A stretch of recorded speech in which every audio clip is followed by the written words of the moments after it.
बिस्मिल्लाहिर्रहमानिर्रहीम। अस्सलाम वालेकुम दोस्तों, ये मेरी वीडियो फाइब्रोमाइल्जिया के बारे में है और मैं इस बीमारी के मतलब आपको तफसील से आगाह करूँगा। तो जो फाइब्रोमाइल्जिया है वो बेसिकली एक डिसऑर्डर होता है जो जिसमें ये कि एक तरह के पूरे जिस्म में इंसान को दर्द होता है और उसके साथ साथ थकान महसूस होती है। नींद का प्रॉब्लम हो सकता है, मतलब नींद की डिस्टर्बेंस, और उसके अलावा याददाश्त की और जो है ना मूड की डिस्टर्बेंस हो सकती है। इस पे काफ़ी रिसर्च हो चुकी है और किसके बारे में जो कहा जाता है कि ये जो बेसिकली जब आपका जो दिमाग चूँकि पेनफुल जो सेंसेशन वो सारी रिसीव करता है तो उसमें एक तरह की गड़बड़ होती है, मतलब एक तरह की वो ज़रूरत से ज़्यादा पेनफुल सेंसेशन महसूस होती हैं। यानी कि ब्रेन जो है ना वो पेन के सिग्नल ज़रूरत से ज़्यादा प्रोसेस करता है और एक्चुअली मस्कुलोस्केलेटल में इतनी प्रॉब्लम नहीं होती, लेकिन पेन ज़्यादा परसीव होता है। ठीक है। और आम तौर पे जो इसकी अलामात हैं वो किसी फिज़िकल ट्रॉमा, मतलब कोई आपका एक्सीडेंट हो इस तरह, तो उसके बाद स्टार्ट हो सकती हैं। कोई ऑपरेशन किसी ने कराया है या इन्फेक्शन हो गया किसी को तो उस वजह से प्रॉब्लम हो सकती है, या उस जो है ना कोई बहुत ज़्यादा उस बंदे को कोई बहुत ज़्यादा साइकोलॉजिकल स्ट्रेस है तो इस वजह से भी ये स्टार्ट हो सकती है बीमारी। ठीक है।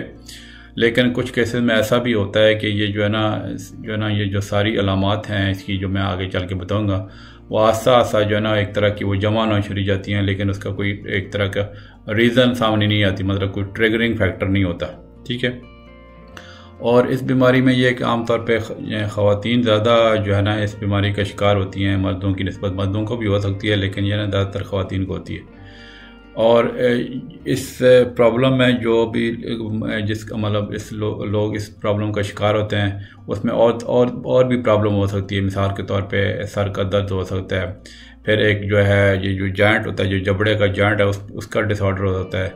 एक और बीमारी होती है जिसमें जो है ना कभी बंदे को कॉन्स्टिपेशन होती है, कभी डायरिया होता है जिसको इरिटेबल बाउल सिंड्रोम कहते हैं, वो हो सकती है। फिर एंजाइटी की या डिप्रेशन की प्रॉब्लम मतलब इस बीमारी के साथ एसोसिएटेड हो सकती है। इसका ऐसा जो है ना बीमारी का कोई क्योर नहीं है, लेकिन ये कि काफ़ी मेडिकेशन आती हैं जो इसकी जो सिम्टम्स को कंट्रोल कर सकती हैं।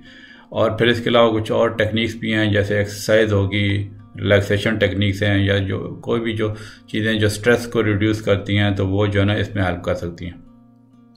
अब आते हैं कि इसकी मैं मतलब जो है आपको अलामात बता दूं। इसकी जो पहली जो कॉमन एक जो अलामत होती है कि पूरे जिस्म में आपको दर्द होता है। ठीक है। और ये एक तरह का डल सा पेन होता है, मतलब इस तरह एक होता है ना दर्द, एकदम से टीसें उठती हैं ज़्यादा, मतलब होता है कभी कम होता है। इस तरह का दर्द नहीं होता, एक डल सा, मतलब एक तरह का कांस्टेंट जो है ना एक जैसा दर्द इसमें होता है। और इसमें हम जब इस पे जब हिस्ट्री लेते हैं तो इस पे ये है कि ये पता चलता है कि आमतौर पे इस तरह का दर्द 3 महीने से जो है ना ज़्यादा है पेशेंट को। ठीक है। और ये जो वाइड स्प्रेड पेन है, मतलब ये जो पूरी बॉडी में दर्द है, वो उसके जो ये ना कि ये पूरे जिस्म में, मतलब कमर के नीचे और नीचे वाले हिस्से में और कमर के ऊपर वाले हिस्से में दोनों तरफ होता है बॉडी के। ठीक है।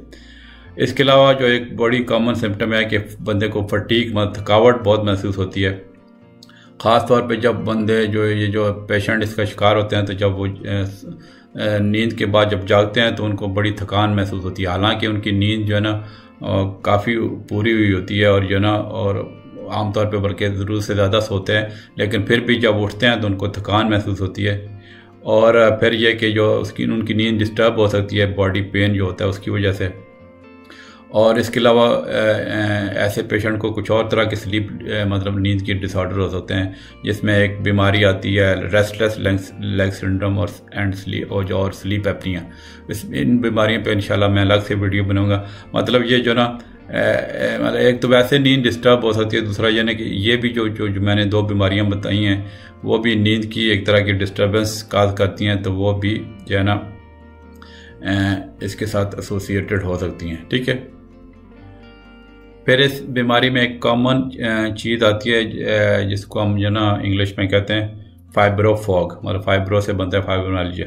मतलब यह है कि जो इंसान की जो एक सलाहियत होती है जो एक किसी चीज़ को फोकस करने की या किसी खास तरफ तवज्जो देने की, या कोई मतलब ऐसा कोई मेंटल टास्क है जिसमें कंसंट्रेट ज़्यादा करना पड़े, मतलब ज़्यादा तवज्जो से जो है ना उसको ध्यान से देखना पड़े, कोई भी ऐसा टास्क है, तो वो जो है ना बंदे की ये सारी जो चीज़ें हैं ना और जो इनकी जो सलाहियत होती है इन चीज़ों की वो जो है ना वो डिस्टर्ब हो जाती है। ठीक है, मतलब जो है ना जो बंदा इस बीमारी का शिकार है ना वो जो है ना सही तरह ना कंसंट्रेट कर सकता है, और जो है ना और किसी चीज़ की तरफ उसका ध्यान करना तो ध्यान वो सही नहीं कर सकता। ठीक है, फोकस मतलब नहीं कर सकता। इसके अलावा ये जो फाइब्रोमाइल्जिया है कुछ और जो है ना पेनफुल कंडीशन है उसके साथ ये मतलब और हो सकता है। ठीक है, जैसे मैंने पहले बताया एक इरिटेबल बाउल सिंड्रोम होती है, मतलब उसके साथ ये एसोसिएटेड हो सकता है। यानी कि जो एक इरिटेबल बाउल सिंड्रोम, थोड़ा सा मैं बता दूं कि उसमें कभी बंदे को कॉन्स्टिपेशन होती है, कभी डायरिया होता है, वो भी आमतौर पर ख़वातीन को होती है, तो वो इस बीमारी के साथ मतलब भी हो सकती है। इसके अलावा जिन लोगों को माइग्रेन की जो है ना और कुछ और हेडेक की प्रॉब्लम है उनको भी ये जो है ना इनके साथ इस बीमारी के साथ वो एक तरह की को एग्जिस्ट कर सकती है। मतलब जो है ना अगर बंदे को माइग्रेन अटैक है तो ये बीमारी भी हो सकती है। फिर एक मसाने की बीमारी है जिसको हम सिस्टाइटिस बोलते हैं, इंटरस्टिशियस सिस्टाइटिस, या फिर जो कोई भी मसाने की जो पेनफुल और बीमारियां होती हैं तो उसके साथ ये मतलब भी हो सकता है। और फिर जो मैंने जबड़े के जो जॉइंट का जो अगर बताया पहले, अगर वो डिसऑर्डर हो तो उसके साथ भी फाइब्रोमाइल्जिया एसोसिएटेड हो सकता है। मतलब ये है ना कि ये बीमारी जो है इन सारी बीमारियों के साथ भी हो सकती है। ठीक है, अब मैं आपको कॉजेज़ बताता हूँ, मतलब ये क्यों होती है। तो इसकी जो रीज़न जो सबसे जो इम्पोर्टेंट रीज़न है वो एक तरह की हमारे मेडिकल टर्मिनोलॉजी में टर्म यूज़ होती है इडियोपैथी, मतलब उसकी कोई कॉज सामने नहीं आती। ठीक है, ज़्यादातर केसेस में, लेकिन यह कि कुछ फैक्टर हैं मतलब जिससे इसका लिंक हो सकता है, जैसे जेनेटिक्स, मतलब कोई अगर जो है ना फैमिली में ये रन कर सकती है। ठीक है, जीन्स की म्यूटेशन के साथ मतलब ये हो सकती है। अगर फिर बंदे को कोई इन्फेक्शन हो तो उसको भी जो है ना मतलब इन्फेक्शन की हिस्ट्री हो तो वो भी इस चीज़ को ट्रिगर कर सकते हैं। या लेट्स से कि जैसे मैंने बताया कि अगर कोई बंदे को फिजिकल ट्रामा हुआ, जैसे सपोज किसी का कार एक्सीडेंट हुआ है तो उसके बाद ये एक तरह का ये ट्रिगरिंग फैक्टर है एक्सीडेंट, तो उससे हो सकती है। या फिर अगर किसी बंदे को बहुत ज़्यादा टेंशन स्ट्रेस का शिकार है तो उसको भी ये हो सकती है, ख़ासतौर पर चूँकि मैंने बताया ना ख़वातीन को ज़्यादा होती है। फिर इस पर काफ़ी रिसर्च हुई है कि उसमें यह है कि बताया कि जो मतलब जो है ना जो अगर जो नर्व जो सेंसेशन होती हैं, जो पेन की सेंसेशन जो कैरी करती हैं नर्व जो ना, वो जो है ये समझ लें कि जो फाइब्रोमाइल्जिया के पेशेंट हैं उनके जो ब्रेन होते हैं उनको एक तरह के वो चेंज कर देती हैं। ठीक है, तो मतलब ये है कि जो ब्रेन में एक तरह एक्स्ट्रा वो मतलब अब नॉर्मल कोई केमिकल बनना शुरू हो जाते हैं जो पेन के सिग्नल देते हैं। ठीक है, और जो ब्रेन के जो रिसेप्टर होते हैं जो मतलब पेन को परसीव करते हैं वो एक तरह की वो उनको ज़रूरत से ज़्यादा जो है ना वो सेंसिटिव हो जाते हैं। मतलब यह है कि कोई पेन की जो सिग्नल आ रहा है बॉडी से तो वो ओवर रिएक्ट करते हैं। ठीक है, मतलब इतना मस्कुलर, जैसे बताया ना कि ये मस्कुलर स्केलेटल सिस्टम का डिसऑर्डर है पेनफुल, लेकिन as such muscular skeletal system इतनी प्रॉब्लम नहीं होती है, लेकिन पेन की जो सिग्नल्स हैं वो ब्रेन की चूँकि न्यूरोट्रांसमीटर वो ज़्यादा हो जाते हैं तो एक्स्ट्रा, तो वो एक तरह का एक्स्ट्रा ब्रेन सेंसिटिव हो जाता है और पेन की जो सेंसेशन होती है उसको ज़्यादा वो परसीव करता है। ठीक है, तो मुझे उम्मीद है कि आपको बात समझ आ गई होगी। अब इसके मैं आपको रिस्क फैक्टर बता देता हूँ। तो रिस्क फैक्टर में ये है कि जैसा मैंने पहले बताया कि आमतौर पे ये जो मतलब जो अगर उसकी बात करें कि किन को ज़्यादा होती है तो ख़वातीन को ज़्यादा, मतलब फीमेल सेक्स को ज़्यादा होती है। ठीक है, और फैमिली हिस्ट्री हो सकती है, मतलब यह कि अगर आपके कोई रिलेटिव में है बंदा इस तरह का शिकार तो इस बीमारी का, तो आपको भी चांस है। ठीक है, इसके अलावा कुछ और डिसऑर्डर होते हैं, मिसाल के तौर पे एक जोड़ों की बीमारी है ऑस्टियोआर्थराइटिस पे वैसे मेरी एक वीडियो है वो भी आप ज़रूर देखिएगा। ठीक है, रूमेटॉइड आर्थराइटिस हो, रूमेटॉइड आर्थराइटिस पे भी मैंने वीडियो बनाई हुई है। ठीक है, ल्यूपस एक बीमारी होती है वो भी इसी से मिलती जुलती है, तो वो जो है ना उनको जो है ना मतलब उन लोगों को जिनको ये बीमारियां हैं उनको ज़्यादा एक तरह का रिस्क फैक्टर है। अब आते हैं कि इसकी क्या क्या कॉम्प्लिकेशन हो सकती हैं। तो कॉम्प्लिकेशन में ये एक तो ज़ाहिर है बंदे को जिस्म में दर्द होता है और फिर नींद की काफ़ी डिस्टर्बेंस होती है, तो आपके जो डेली जो फंक्शन हैं जो लाइफ के वो खासे डिस्टर्ब हो सकते हैं। फिर ये कि एक ज़ाहिर इंसान को फ्रस्ट्रेशन होती है कि जो बड़ी एक ऐसी बीमारी उसको लग गई है कि जिसकी कोई ख़ास समझ नहीं आती, तो वो जो है ना एक और तरह का वो आपको डिप्रेशन या एंजाइटी लगा सकता है। तो ये इसकी कॉम्प्लिकेशन हो गई। अब इसके में आ जाते हैं कि इसको डायग्नोज कैसे करते हैं। पहले जो इसका मतलब अभी तो ज़्यादा साइंस तरक्की कर रही है, तो पहले मतलब कुछ साल पहले तो जो है ना इसका जो डायग्नोसिस ऐसे होता था कि वो एक तरह का ट्रिगरिंग पॉइंट्स होते थे, 18 मतलब एक तरह के पॉइंट्स होते थे बॉडी में। ठीक है, जो अगर मतलब जो है ना वो उनको एक तरह का फर्मली प्रेस किया जाए, मानो उनको उन पर थोड़ा सा प्रेशर डाला जाए तो वो पेन उनमें महसूस होता था। तो एक तरह का वो एक डायग्नोस्टिक क्राइटेरिया बना हुआ था, जो मतलब बॉडी के 18 पॉइंट्स को वो ज़रा ज़्यादा जोर से प्रेस करते थे तो उससे बंदे को दर्द फील होता था, तो वो जो है ना एक तरह का डायग्नोज हो जाता था कि फाइब्रोमाइल्जिया का पेशेंट है, ठीक है। लेकिन अभी जो जदीद साइंस जो कहती है, लेटेस्ट जो है ना, वो ये है कि वो इस तरह का 18 स्पेसिफिक पॉइंट्स का वो क्राइटेरिया कोई नहीं लेते। उसमें ये होता है कि जो बंदे की एक तरह की हिस्ट्री होती है कि जो है ना अगर एक बंदे को कोई ख़ास रीज़न नहीं है, मतलब जो बॉडी में पेन की मतलब और कोई रीज़न नहीं है, और पेन पूरी जिस्म में, जैसे मैंने बताया कि कमर के ऊपर वाले हिस्से में, कमर के नीचे वाले हिस्से में, दोनों तरफ, तो दोनों तरफ पेन की हिस्ट्री हो, 3 महीने से ज़्यादा की हिस्ट्री हो, और कोई इस तरह की अंडरलाइंग मेडिकल कंडीशन नहीं है, ठीक है, जो पेन काज करती है, तो वो एक तरह का ये समझ लेते हैं कि बंदा फाइब्रोमाइल्जिया का शिकार है, ठीक है। अब आ जाते हैं कि इसके ब्लड टेस्ट कुछ होते हैं। एज सच इसका कोई प्रॉपर एक ब्लड टेस्ट कोई ऐसा टेस्ट नहीं है कि जिसको टिपिकल हो कि ये वाला टेस्ट अगर कराएं तो पॉजिटिव हो तो डायग्नोज हो जाएगा, तो वो इस तरह का कोई स्पेसिफिक इसका टेस्ट नहीं है। लेकिन यह है कि चूँकि ये बीमारी काफ़ी और बीमारियों से मिलती जुलती है, जैसा कि मैंने पहले जिक्र किया है, तो उसमें फिर ब्लड टेस्ट हम करवा सकते हैं, जैसे ब्लड कंप्लीट काउंट हो गया, CBC जिसको ESR करवा सकते हैं, एक जो ना साइक्लिक जो ना सिट्रुलिनेटेड पेप्टाइड टेस्ट का टेस्ट होता है, वो जोड़ों की बीमारी के, वो जो है ना वो करवा सकते हैं। रिमेटॉइड फैक्टर एक जो है ना जोड़ों की बीमारी का टेस्ट होता है, वो करवा सकते हैं। थायराइड फंक्शन के टेस्ट करवा सकते हैं, क्योंकि ज़ाहिर है इसमें कुछ इस तरह की अलामत होती हैं जो उनसे मिलती जुलती हैं, ठीक है। अब तो ये डायग्नोसिस हो गया, अब ये है कि मैं इसकी आपको ट्रीटमेंट बता देता हूँ। इसकी जो ट्रीटमेंट है इसमें यह नहीं कि मेडिकेशन भी ज़्यादा इन्वॉल्व होती हैं, और सेल्फ केयर भी इसमें बहुत इंपॉर्टेंट है, ठीक है।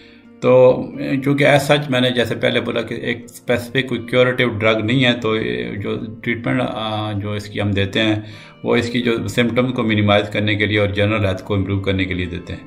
तो उसमें कभी कभी ये भी होता है कि एक ट्रीटमेंट नहीं होती है, मल्टीपल एक तरह की ट्रीटमेंट होती हैं, डिफरेंट मोडालिटीज ऑफ ट्रीटमेंट होती हैं, तो उससे वो जो ना इसकी सिम्टम काफ़ी हद तक ठीक हो सकती हैं।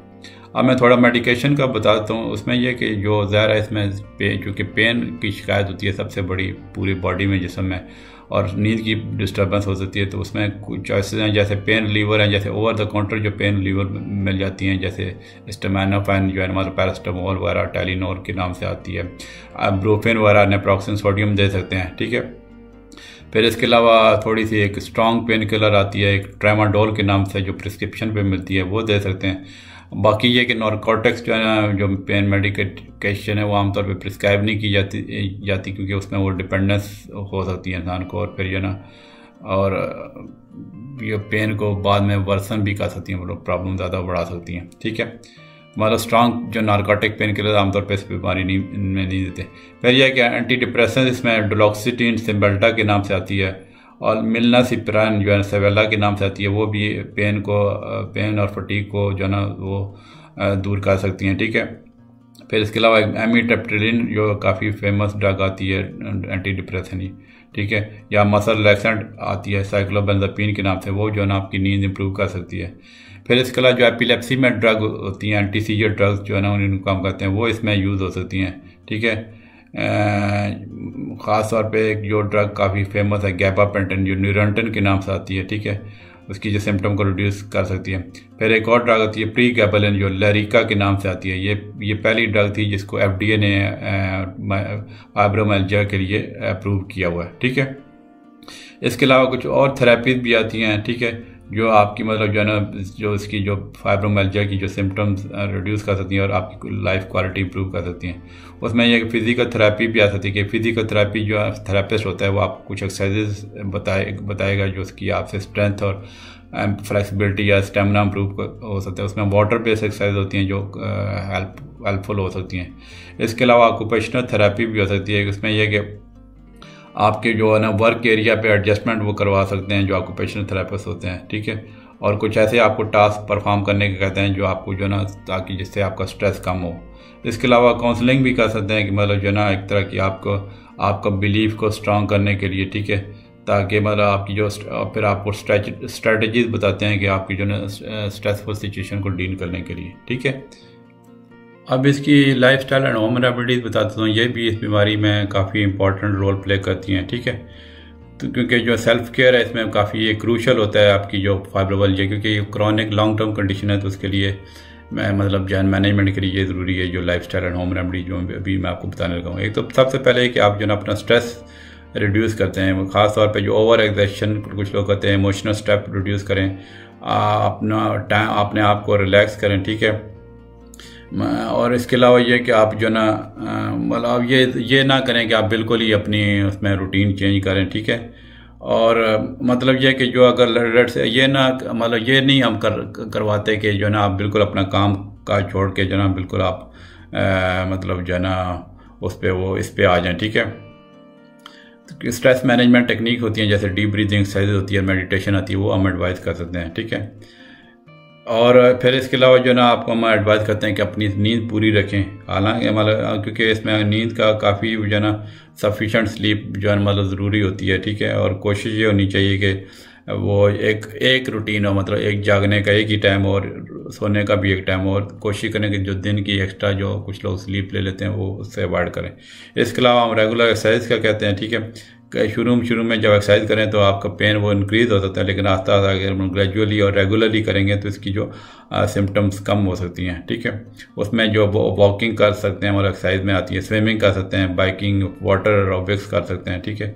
फिजिकल थेरेपिस्ट से मतलब आप हेल्प ले सकते हैं कि आपका पर्टिकुलर जो है ना एक्सरसाइज प्रोग्राम बता दें, जैसे स्ट्रेचिंग है, अच्छा पोस्चर मेंटेन करना और रिलैक्सेशन एक्सरसाइज जो है ना काफ़ी हेल्पफुल हो सकती हैं, ठीक है। तो मतलब ये है कि आपने अपने जो रूटीन आपने सही रखनी है, ठीक है। मॉडरेट एक्टिविटी करनी है, मतलब ज़रूरत से ज़्यादा भी नहीं करना और कम भी नहीं करना, ठीक है। अपना लाइफस्टाइल हेल्दी रखें जिसमें आप अच्छी खुराक लें, ठीक है। कॉफ़ी वगैरह अगर पीते हैं तो उसकी वो कम कर दें, ठीक है। और ऐसी चीज़ें एक्टिविटी करें जो आप इंजॉय करते हैं और फुलफिलिंग होती हैं, ठीक है। फिर इसमें हम कुछ ऑल्टरनेटिव थेरेपीज़ का भी काफ़ी रोल है, ठीक है। वो अभी जैसे कुछ वो एक चाइनीज़ जो टेक्निक आती है जैसे जिसको आक्यूपंक्चर कहते हैं, ठीक है। वो उसमें छोटी छोटी फाइन नीडल इंसर्ट करते मतलब जो है ना स्किन में वो लगाते हैं, ठीक है। उसकी मतलब जो डिफरेंट उसकी डेप्थ्स होती हैं, ठीक है। तो वो जो है ना वो चूँकि इसकी थ्योरी ये है कि वो ब्लड फ्लो के वो चेंजेस करती हैं, जो ब्रेन में जो न्यूरोट्रांसमीटर होते हैं स्पाइनल कार्ड और ब्रेन में, तो वो जो है उनका जो है ना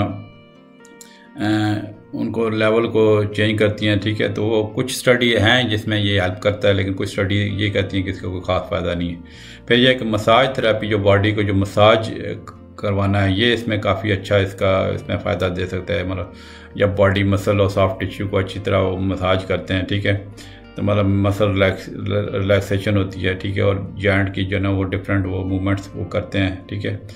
और मतलब जो है एक तरह का वो बॉडी के जो नेचुरल पेन किलर हैं वो ज़्यादा प्रोड्यूस होते हैं, तो उससे स्ट्रेस भी लीव हो सकता है, टेंशन भी लीव हो सकती है। तो मसाज थेरेपी का काफ़ी अच्छा रोल है।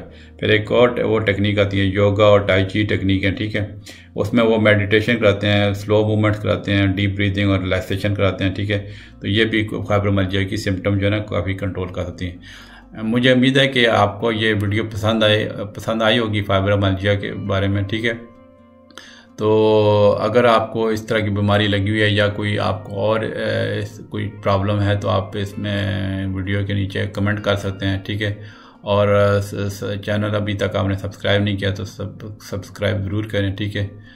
और जो है ना बेल के आइकन को क्लिक करें ताकि जो भी आने वाली वीडियो हैं वो आपको तक बर वक्त पहुँच सकें, ठीक है।